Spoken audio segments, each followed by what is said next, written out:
एक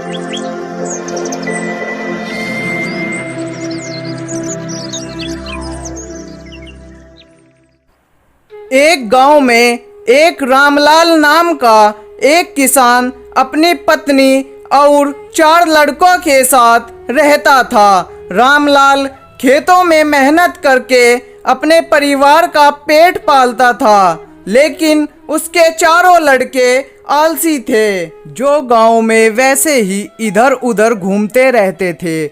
एक दिन रामलाल ने अपनी पत्नी से कहा कि अभी तो मैं खेतों में काम कर रहा हूँ, लेकिन मेरे बाद इन लड़कों का क्या होगा? इन्होंने तो कभी मेहनत भी नहीं की, ये तो कभी खेत में भी नहीं गए। रामलाल की पत्नी ने कहा कि धीरे धीरे ये भी काम करने लगेंगे। समय बीतता गया और रामलाल के लड़के कोई काम नहीं करते थे। एक बार रामलाल बहुत बीमार पड़ गया।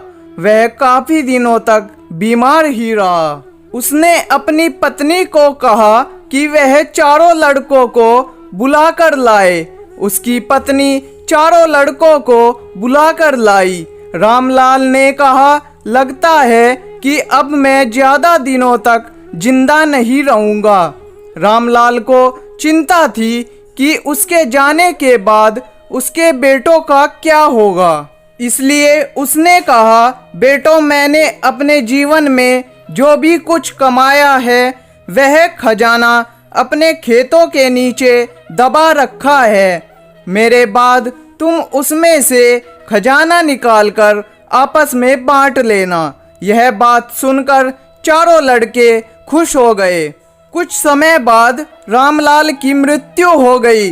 रामलाल की मृत्यु के कुछ दिनों बाद उसके लड़के खेत में दबा खजाना निकालने गए।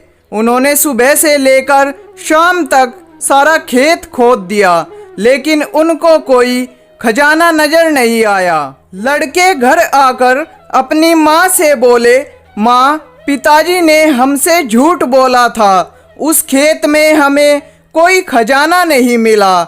उसकी माँ ने बताया कि तुम्हारे पिताजी ने जीवन में यही घर और खेत ही कमाया है, लेकिन अब तुमने खेत खोद ही दिया है तो उसमें बीज भी बो दो। इसके बाद लड़कों ने बीज बोए और माँ के कहे अनुसार उसमें पानी देते गए। कुछ समय बाद फसल पककर तैयार हो गई, जिसको बेचकर लड़कों को अच्छा मुनाफा हुआ, जिसे लेकर वह अपनी माँ के पास पहुँचे। माँ ने कहा कि तुम्हारी मेहनत ही असली खजाना है, यही तुम्हारे पिताजी तुमको समझाना चाहते थे। मोरल ऑफ द स्टोरी, इस कहानी से हमें यह सीख मिलती है कि हमें आलस्य को त्याग कर मेहनत करना चाहिए।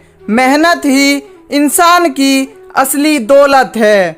धन्यवाद।